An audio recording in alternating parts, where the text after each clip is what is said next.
John, you have the most soothing voice in the world. So I could not think of a better reason to talk to you right now. Tell me about this partnership with Headspace and why it was just so natural for you.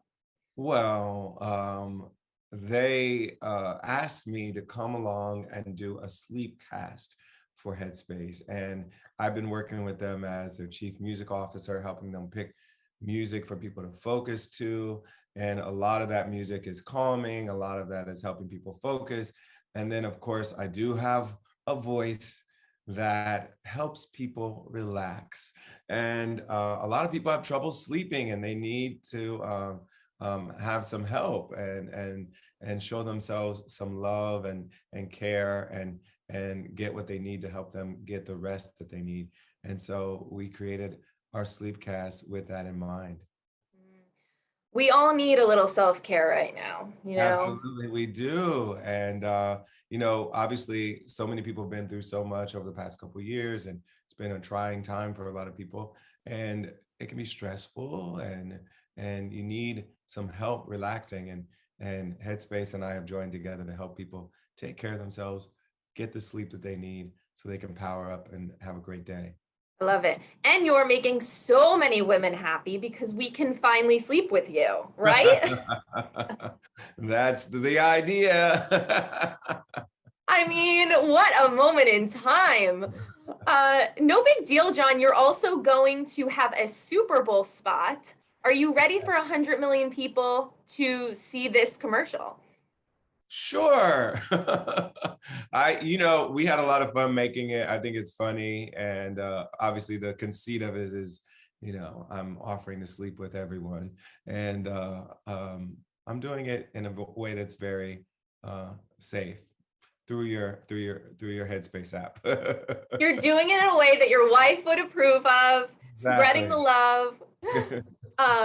So of course, as we mentioned, Super Bowl, major year this year. I'm Yeah, assuming we know who you're rooting for, I'm but rooting for Cincinnati.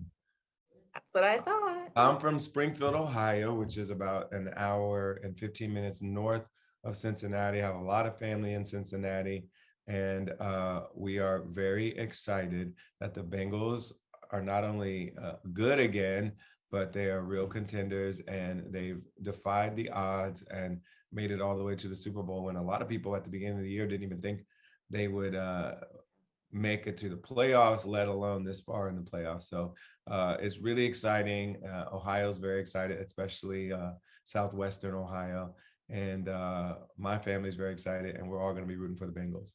Are you going to be there? I will be at home. We're going to have a Super Bowl party at home. We like to watch at home, honestly. Yeah. I prefer football at home, and I love watching basketball in person. I love being in the arena, but for football, I like watching at home on TV. I hear you. Listen, if I was married to Chrissy Teigen, I would do everything at home so she could cook all my food. Absolutely. We love cooking, we love entertaining, and we love a football party. Yeah, I love that for you guys. Also, halftime show is major for music Very this major. year. Like, Yes. holy cow, everybody that's anybody, everybody is on this stage. Tell me what you think of these big names. Well, I love the connection. It's the Super Bowl's back in Los Angeles for the first time in a long time. The Rams are right there. The Super Bowl's in Inglewood, where a lot of great hip hop artists have come from. And I think the anchor for the whole musical celebration is Dr. Dre, and he was the father of West Coast rap. He produced so many of our favorite artists from the West Coast, but he also produced people from Detroit like Eminem, produced people from New York like Mary J. Blige, and everybody's coming together to celebrate the Super Bowl being back in Los Angeles. And I think that's a lot of fun. It's such a full circle moment. It really is for LA. Just the whole gang being together. I think everyone is so excited to see it. But also, people are excited about, would you ever cover the halftime show? Oh, I mean, if they ask me, sure. It's not like I've turned it down a bunch of times. But, obviously, it's a huge honor to get to do the halftime show. I've done performances for the Super Bowl before, like God Bless America. Yeah, yeah, yeah. And I sang with Aretha Franklin in Detroit and Stevie Wonder in Detroit. And so I've done some really fun Super Bowl performances. But halftime is obviously the holy grail. And if they ever have me, I would love to do it. I'm really rooting for this soon. I'm really, really rooting for this. It's kind of like you've kind of put in the time here. You've done the smaller gigs on the side, still major, but now it's time for a John Legend. So I'm manifesting it for you in the All next right. couple of years. Valentine's Day is around the corner. You Yes, are it the king of is. Valentine's Day. I mean, I'm excited. I love Valentine's Day. I love celebrating love. Obviously, I've made a lot of music that helps other people celebrate love, but we, of course, celebrate it at home too. And it's our chance to just remind our loved ones how much we care about them. do you feel like it's hard for you to top your romantic gestures every year for your wife? Because you've already done the most romantic things possible for her. Well, I think you just have to be a good listener when you're a gift giver. Try to pay attention to what people talk about, what they say they like, what they're into. And as long as you're doing that and you're thinking, you're being thoughtful about it, I think it's that's the best way to be a good gift giver. Be thoughtful, be a good listener. Okay. So will you guys spend it with the family? I think we may go out with a couple friends, other couples, and have a little Valentine's dinner. We'll see. Okay. Your music has been such a staple for, like, I know just in my life and so many other people's when it comes to engagements. Have you ever thought about how many people have made babies and got engaged, had their weddings to your music? Well, I have no way of counting, but I know it's a lot. And you know, I'm grateful. I'm grateful that my music has been part of people's important moments in their lives, and that I help people express their love to one another. And I think that's a very powerful thing to be able to do. And I feel really fortunate that I've been able to do that in people's lives. And I meet people all the time. I played your song at my wedding. It helped me and my partner get through a tough time in our relationship. I hear that all the time, and I'm grateful every time. I don't take it for granted. Such a humble guy, John. You really are. The kids are so cute. They're like just such hams on Instagram. I love seeing both of your posts. What are their latest milestones? Well, they're in kindergarten and preschool. Luna's starting to lose teeth. She's Oh, very excited about that. She's lost a couple teeth already. She's reading pretty well, which I'm very excited about. She's getting really good at addition and subtraction and all that good stuff. So I'm like so into all the academic milestones. Whenever she's hitting those, I'm really excited. So yeah, this is fun. It's a fun age for us as parents to watch them developing their personalities and learning things and growing and asking interesting questions that hopefully we know the answers to. And it's a fun age, and we're having a lot of fun with them. is the tooth fairy coming a lot? How do you guys handle that? Yeah, we're doing Tooth Fairy. It's happening, and the Tooth Okay. Fairy is real. Uh, we got to talk about your Vegas residency. It's coming up. It's so highly anticipated. And I couldn't think of a better theme than love in Las Vegas. That's right. I tell you, I celebrate love, and my music's all about love, and we wanted to bring the love to Las Vegas, and we're doing it at Planet Hollywood at the Zappos Theater. I've already seen some great shows there. We went to see our friend Gwen Stefani on her last night there recently, and it's such a beautiful theater, and we're gonna have a great time. We're starting in April. Tickets available now, and we'll be there off and on through October. How cool is it for you to join this like really iconic group of people? And it's really a niche group that have been able to sustain these incredible residencies. Well, it's kind of like a moment in your career where you've built a nice repertoire, you've built a great fan base, and you're able to celebrate it in Las Vegas, where people come from all over the world to party, to be entertained, to gamble, do all the things, and that's what I love about it, because we tour the world all the time, but this is like us staying in one place in the world coming to us. and we get to celebrate our entire career. So I'll be playing songs from Get Lifted, Once Again, Evolver, Wake Up, Love in the Future, Darkness and Light, Bigger Love, all of the albums and the collabs, all that stuff we're going to celebrate.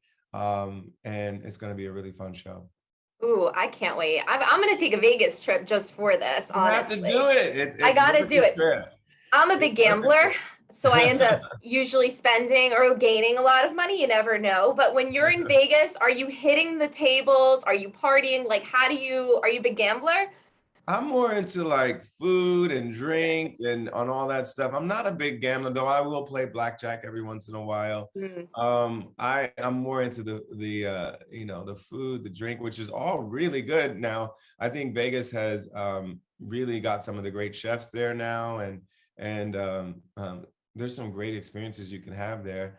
And I think a lot of my fans are going to make a weekend of it and come out and spend a few days there, enjoy the city and enjoy my show while they're there. It's going to be lit for sure. Absolutely. All right, John, we're going to wrap this up with something we do at Access called Anatomy of a Song. And of course, Right. I had to pick All of Me for this All right. one because, it just gets me going in my feelings. You famously wrote this about Chrissy. Yes. Tell me how you approached the writing process and how this call came about in your mind and in your heart. Well, we were engaged at the time, so I was contemplating our future together, and I knew we were going to get married. And I was writing for an album that would eventually be called Love in the Future. So it was about, celebrating the beginning of a relationship that would, hopefully last forever. And my manager, she was like, she sent me the lyrics to Billy Joel's song, She's Always a Woman. And she knew I was trying to write a tribute song for Chrissy. And she was like, this is kind of a good example of that. And I went in the studio with Toby Gad, who's written a lot of great songs over the years. And we were writing, and I was like, I've been wanting to write a song for my future wife. Let's try to write that today. And I suggested the line, all of me loves all of you. And then we kind of built the song around that idea. The music video, I was watching it. Go ahead. Sorry. And Chrissy knew it was about her from the very first line when I said, what would I do without your smart mouth? Oh my God, I love that.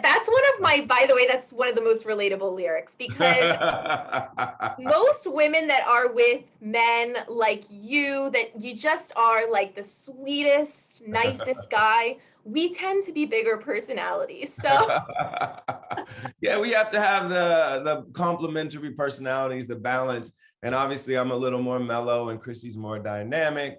And I'm kind of smooth and she's a little more edgy.